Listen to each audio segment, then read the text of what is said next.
Hello दोस्तों, नमस्कार। वैसे हम किसी चैनल में आपसे बोला दिन से बहुत-बहुत स्वागत करता है। अगर आपने पहली बार विजिट किया है ज़रूर चैनल को सब्सक्राइब कर लेना। सब्सक्राइब करने के साथ-साथ बेल आइकन को हिट करके ऑल भी ज़रूर सिलेक्ट करके तरफ लेना। सो ठीक है दोस्तों, मैं आ चुके बिल्कुल हमारे नॉर्मल स्क्रीन के ऊपर एंड दोस्तों आज के दिन की अगर हम लोग यहाँ पे बात कर ले तो यस बाजार में बहुत अच्छी खासी डिसेंट गिरावट बहुत समय के बाद हम लोग को देखने को मिल चुकी है। सेंसेक्स की बात करें तो आप देख सकते हो 800 पॉइंट और वीकेंड से 1% की गिरावट देखने को मिली है और गिरावट खास भी रही है। आप सभी लोग करते हैं एकदम से अचानक से हम लोग वो गिरावट बढ़ती हुई देखने को मिल रही है सेकेंड हाफ में। वैसे तो गिरावट पहले से ही चल रही थी बट उसके बाद जिस प्रकार से यहाँ पे मार्केट गिरा आज ही चर्चित का विषय यहाँ पे बनते देखने को मिल चुका है।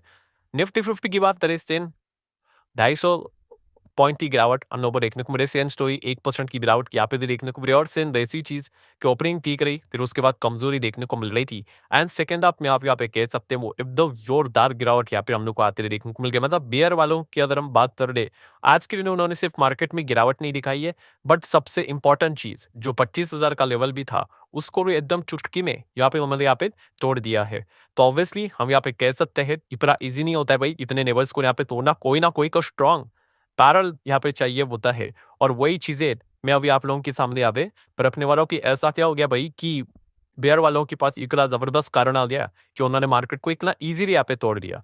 सो चलिए यहाँ पे डिटेल में बात करते हैं। सबसे पहले तो देखिए स्टेप बाय स्टेप ही चलेंगे तो फिर कोई ज्यादा कंफ्यूजन नहीं होगा। पहले को हम देखते हैं कि अमेरिकन मार्केट से कोई बेयर वालों को पहले ही संकेत मिला था क्या कि मार्केट को तोड़ो करके। पर ऐसा कुछ नहीं था। अमेरिकन मार्केट आप देख सकते हो पल के लिए कुछ खास नहीं। हाँ आप कह सकते हो कि ऊपर से वो गिरा था 200-300 पॉइंट बट वो क्या रहता है हमारे मार्केट निफ्टी फिफ्टी में शुरुआत में ही बहुत सारी चीजें देखने को मिल जाती है। शुरुआत में मतलब क्या किया अगर ऐसा कुछ होता तो एकदम पहले ही गैप डाउन ओपन होता तो समझ में आता बट ऐसा कुछ नहीं। इनफैक्ट तो हम गैप अप ओपन हो गए और उसके बाद तो एक अच्छी तेजी भी आई थी। सो ये कोई कारण नहीं है कि अमेरिकन मार्केट कल लेट नाइट ऊपर से थोड़ा गिरा था तो इस चीज के चलते बियर वालों ने यहाँ पे उस चीज के चलते बाजार को दबाया। तो ये तो टोटल बकवास चीजें है।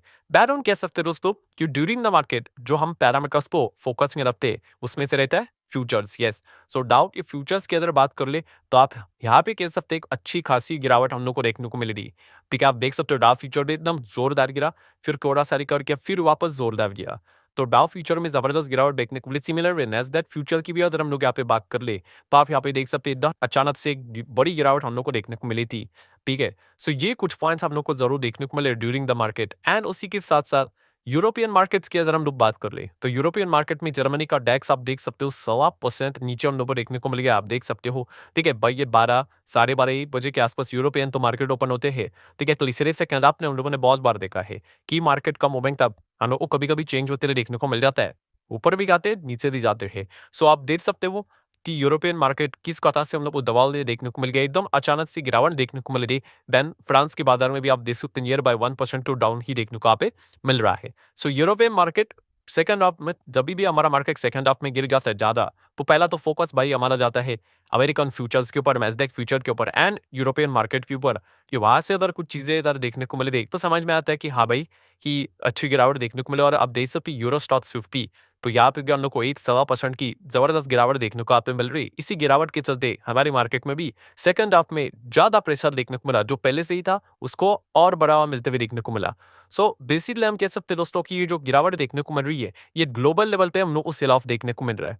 अब ग्लोबल लेवल पे सेल ऑफ है मतलब आप यहाँ पे समझ सकते हो दोस्तों कि ग्लोबल लेवल पे कोई ना कोई चीज यहाँ पे हुई होगी और उसका इम्पैक्ट हमारे मार्केट में भी शिफ्ट होते हुए देखने को यहाँ पे मिला होता। सो बेसिकली हम कह सकते हैं कि दो ऐसी चीजें रहती है जिसका इम्पैक्ट ग्लोबल लेवल के अगर कोई खबर आई तो इसका इम्पैक्ट हमारे मार्केट तक यहाँ पे पहुंच जाता है। कौन सी चीज? एक तो चीज हमारे फिक्स ही है। कौन सी? यस क्रूड ऑयल से रिलेटेड। अगर क्रूड ऑयल के प्राइजेस को इम्पैक्ट करने वाले अगर कोई खबर आ रही है तो उसका इम्पैक्ट हमारे मार्केट में पहुंच जाता है। एंड रिसेंट ही आप सब लोगों को बताइए कौन सी रेट एकदम फॉर्म में है। यस प्रब। अगर वहां से अगर कोई अपडेट आया होगा तो इस चीज का इम्पैक्ट भी हमारे मार्केट में पहुंच जाता है। डिपेंड करता है खबर पॉजिटिव नेगेटिव करके। तो ये दो पॉइंट्स हम लोग को फोकस में रखने होते हैं और यही दो पॉइंट्स है दोस्तों जिस चीज के चलते हम कह सकते हैं बियर वालों को एक ताकत मिल गई कि मार्केट को यहाँ पे नीचे लाया जाए। मतलब तो चलिए इन दोनों पॉइंट्स को कवर कर लेते हैं। पहला वाला पॉइंट को कवर कर लेते हैं जो कि है क्रूड को लेकर। यस क्रूड के प्राइजेस में आपको अच्छी वॉलेटिलिटी देखने को आपको मिल सकती है। ऐसा क्यों? दोस्तों रीजन है middle east. Yes middle east वैसे भी डिस्टर्ब रहता है। बहुत सारी जंगें यहाँ पे चलती रहती है। ठीक है एंड यहाँ पे हम कह सकते हैं दोस्तों एक बहुत बड़ी जंग की दिशा में मिडल ईस्ट बढ़ते हुए देखने को यहाँ पे मिल रहा है। सो कौन सी लिस्ट वो आप सभी लोगों को यहाँ पे पता है जिनकी बिल्कुल भी यहाँ पे बनती है नहीं। सो इजराइल एंड ईरान इनके बीच में दोस्तों बहुत बड़ा डिस्टर्बेंस आपको यहाँ पे आने वाले समय में देखने को मिल सकता है। इसकी पॉसिबिलिटी प्रोबेबिलिटी बहुत ज्यादा बढ़ चुकी है। यस, वैसे ही देखा गया तो हमारा इंडिया पाकिस्तान नदी कैसे डिस्टर्बेंस देखने को मिलता है, वैसे सेम इजराइल ईरान में डिस्टर्बेंस हम लोग को कई समय से देखने को मिल रहा है। और शायद से डिस्टर्बेंस बड़े वॉर में भी जा सकता है, इसका की पॉसिबिलिटी यहाँ पे बन चुकी है। मतलब तो आप यहाँ पे देख सकते हैं इसका रीजन क्या है। तो रीजन है दोस्तों, अमेरिका ने ट्रंप ने ऑर्डर दिए उनके जो पर्सनल है, बाकी जो ऑफिशियल्स जो काम करते हैं मिडल ईस्ट में, ठीक है, तो उनको बता दिया कि भाई वहां पे रहना काफी डेंजर है, ठीक है, क्योंकि जो टेंशन है इस ईरान में वो काफी ज्यादा एस्केलेट हो रहा है, बढ़ते ही आते जा रहा है। सो इस चीज के चलते क्या कर दिया यूएस में अपने जो पर्सनल है कुछ पर्सनल्स उनको मिडल ईस्ट से निकाल दिया है। यस, और उसके पीछे का एक ही रीजन देखने को मिल रहा है कि जो टेंशन है ईरान वाला वो लगातार बढ़ते रहे देखने को। ईरान वाला मतलब वही इसराइल ईरान की अगर हम लोग बात कर ले, टेंशन काफी बढ़ रहा है। तो इस चीज के चलते अमेरिका अपने लोगों को निकाल रहा है। तो मतलब बहुत बड़ी कुछ घटनाएं यहाँ पे हो सकती है। इसकी पॉसिबिलिटी एकदम हाई लेवल पे देखने को मिल रही है कि जब ऐसे लोगों को यहाँ पे निकाला यहाँ पे जाएगा तो इवैक्यूएट किया यहाँ पे जाएगा, तो पूछा गया उनको कि गवर्नमेंट्स को अमेरिका के जो ऑफिसर्स होते हैं उनको, तो बस उन्होंने इतना बताया कि एकदम सिक्योरिटी रीजन है बहुत ही टाइट लेवल का, कि ऊपर से ऑर्डर्स यहाँ पे आए हैं कि निकालो करके। तो ये एक पॉइंट हम लोग को देखने को यहाँ पे मिल रहा है। एग्जैक्टली तो मैंने कारण तो यहाँ पे नहीं बताया, बट फिलहाल जो रिपोर्ट की जरिए चीजें जो यहाँ पे बोली जा रही यही बोली जा रही कि Israel was ready to launch as operation in to Iran. Yes, Israel आने वाली कुछ ही बीरो में एक बहुत बड़ा ऑपरेशन करने वाला है ईरान के ऊपर। अब ऐसा क्यों, उसके पीछे का रीजन क्या है दोस्तों? तो दोस्तों न्यूक्लियर, यस आप सभी लोग को बताया है ईरान अब से न्यूक्लियर से रिलेटेड चीजें प्रिपेयर करने की कोशिश कर रहा है। और एक बार को मैंने ये भी बोल दिया था अगर हमारा न्यूक्लियर रेडी भी हो गया तो पहला तो वो इजराइल के ऊपर ही डायरेक्टली अटैक यहाँ पे करेंगे। तो इसने यहाँ पे इजराइल ने नहीं बोला था कि हम प्री अटेम्प्टिव स्ट्राइक भी यहाँ पे करेंगे, किसके ऊपर? ईरान के ऊपर। और यही चीजें अभी रिपोर्ट के जरिए यहाँ पे चल रही है कि अमेरिका ने भी बताया एकदम हायर लेवल का अलर्ट यहाँ पे मिडल्स पे दे दिया है, क्योंकि इजराइल स्ट्राइक करने वाला है ईरान के न्यूक्लियर साइट के ऊपर। ये रिपोर्ट के जरिए खबर हम लोग को देखने को मिले, इसीलिए वो अपने लोगों को वहां से निकाल रहे हैं।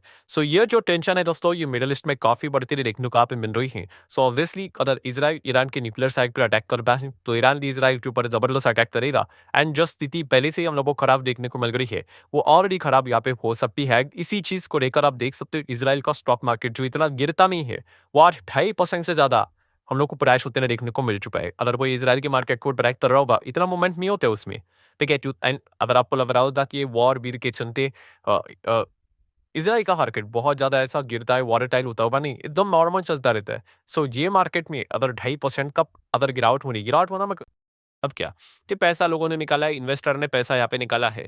सो एक जरूर कॉशियस वाला साइन हम लोग को जरूर देखने को यहाँ पे मिल रहा है कि कुछ ना कुछ यहाँ पे बड़ी घटनाएं यहाँ पे हो सकती है। साइन इसी चीज को लेकर आप देख सकते हैं जो गिरावट हम लोग को देखने को मिल रही है कि मिडल ईस्ट में जो डिस्टर्बेंस देखने को मिल रहा है अल्टीमेटली क्या हो जाता है कि ये इम्पैक्ट क्रूड ऑयल के ऊपर कभी भी पड़ सकता है। अभी तक कुछ हुआ नहीं है बट हो सकता है, इसके चांसेस काफी ज्यादा देखने को मिल रहा है। इसीलिए आज के दिन आप देख सकते हो क्रूड से रिलेटेड कंपनियां आपको बहुत अच्छी तरीके से पिटते हुए देखने को मिल चुकी हैं, बहुत अच्छी तरह, whether it is a chemical, ठीक है, या फिर आप कह सकते हैं एविएशन कंपनियां जहां पे क्रूड का सबसे ज्यादा संबंध रहता है वहां पे सबसे ज्यादा फियर हम लोग को ज्यादा देखने को मिला। स्टॉक 2.5%, 3%, 4-5% तक डाउन होते हुए देखने को मिल चुके हैं। सो दोस्तों ये पहला वाला कारण है जिसके ऊपर आप लोगों ने क्या करना है, फोकस बना के रखना है कि मिडल ईस्ट में एग्जैक्टली क्या होता है। क्रूड ऑयल को बार बार ट्रैक करना है एंड इसराइल के मार्केट को भी अगर आप ट्रैक करोगे तो आपको बहुत कुछ इंसाइट पहले से यहाँ पे मिल जाएगी। देन दोस्तों आ जाते हैं सेकंड इंपॉर्टेंट पॉइंट के ऊपर। बट उससे पहले अगर आपको वीडियो इन्फॉर्मेटिव लग रहा है आप चाहो तो यहाँ पे लाइक एंड शेयर कर सकते हो, आपके लाइक के कारण मेरा मोटिवेशन भी बढ़ जाता है। सेकंड पॉइंट जैसे अभी मैंने आपको शुरुआत नहीं बताया कि दो चीजें रहती जिस चीज के चलते ग्लोबल लेवल पे डिस्टर्बेंस यहाँ पे हो जाता है। एक तो क्रूड देख लिया एंड दूसरा डोनाल्ड ट्रंप। सो डोनाल्ड ट्रंप से रिलेटेड कोई अपडेट है तो दोस्तों यस, तो डोनाल्ड ट्रंप ने वापस एक अनाउंसमेंट यहाँ पे कर दिया है और वो अनाउंसमेंट अगेन टैरिफ को लेकर ही है। क्या बोला है डोनाल्ड ट्रंप ने? टेक इट और लीव इट।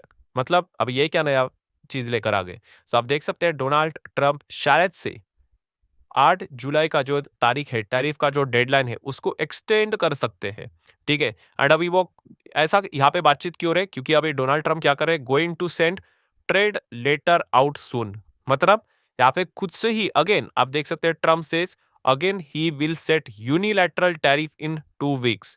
यूनिलैटरल टैरिफ मतलब क्या, खुद से ही, जैसे लास्ट टाइम उन्होंने कैसे एक अलग से चार्ट पैटर्न खुद से ही लेकर वो आए थे कि इंडिया के ऊपर इतना, जापान के ऊपर उतना, ताइवान के ऊपर उतना, चाइना के ऊपर इतना, वो वापस इस प्रकार से एक यूनिलैटरल टैरिफ वाला चीज़ यहाँ पे सामने लेकर यहाँ पे आने वाले हैं और एक ओपन लेटर वो यहाँ पे आप कह सकते हो ट्रेड लेटर वो यहाँ पे भेजने वाले हैं हर एक कंट्री को कि भाई ये लेना है तो लो वरना छोड़ दो।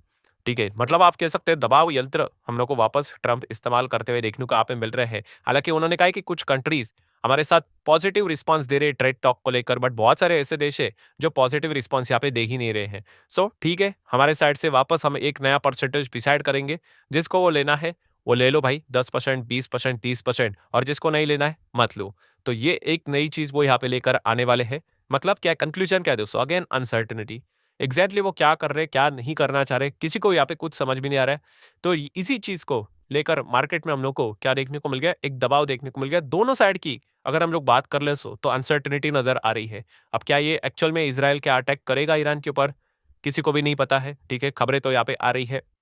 एंड सेकेंड, ट्रम्प का ये जो नया टैरिफ को लेकर एक ट्रेड लेटर वो जारी यहाँ पे करने वाले हैं। इसको लेकर क्या अभी आगे होने वाला है? 8 जुलाई की तारीख क्या अभी एक्सटेंड होने वाली है? किसी को नहीं पता है। तो इसी चीज़ को लेकर ये अनसर्टेनिटी मार्केट में देखने को जब भी मिल जाती है, तो बाजार में हम लोग को गिरावट देखने को मिल जाती है। तो यही मेजर 2 प्रॉपर कारण थे, जिस चीज़ के चलते बियर वालों को इतना अच्छा सपोर्ट यहाँ पे मिल गया कि इन्होंने मार्केट को सिर्फ गिराया नहीं, बल्कि 25,000 के लेवल को भी ईज़िली यहाँ पे क्रैक कर लिया। ठीक है, क्योंकि कोई ना कोई बहुत सॉलिड कॉन्क्रीट रीजन यहाँ पे चाहिए होता है, तो यही रीजन उनको यहाँ पे मिल गए। पहले तो ट्रम्प के चलते थोड़ा सा गिरावट एंड उसके बाद तो यहाँ पे मिडल ईस्ट के डिस्टर्बेंस के चलते और एक सॉलिड कारण इनको मिल गया। तो अच्छी खासी पिटाई हमारे मार्केट पूरे दुनिया भर के बाजार में अगर आप देखोगे तो मोटा मोटी 1-1.25% के आसपास की गिरावट हम लोग को देखने को मिल चुकी है। एंड इसलिए आप देख सकते हो जितने भी इंडाइसेस थे आज के दिन, तो भाई कोई बचा नहीं है। हर जगह पे आप देख सकते हो निफ्टी, मतलब लार्ज कैप की बात कर ले, मिड कैप की अगर बात कर ले, उसी के साथ-साथ स्मॉल कैप की अगर बात कर ले, माइक्रो कैप की अगर बात कर ले, सेक्टर वाइज चले तो ऑटो, फाइनेंस, एफएमसीजी, आईटी हर एक सेक्टर अगर आप देखोगे, सो सब में धज्जियां उड़ती है देखने को मिल चुके हैं। तो मोस्ट प्रोबेबली आज के लिए मैक्सिमम लोगों के पोर्टफोलियो माल रन में ही देखने को आप मिलेंगे होंगे। बहुत सारे लोगों के पोर्टफोलियो में को अच्छी खासी गिरावट भी देखने को आप पे मिल चुकी होगी। सो पीरियड दोस्तों आशा करता हूँ आप जितना भी डाउट था इस वीडियो के माध्यम से क्लियर हो चुका होगा। तो आप चाहो तो इस वीडियो को लाइक एज वेल शेयर कर सकते हो।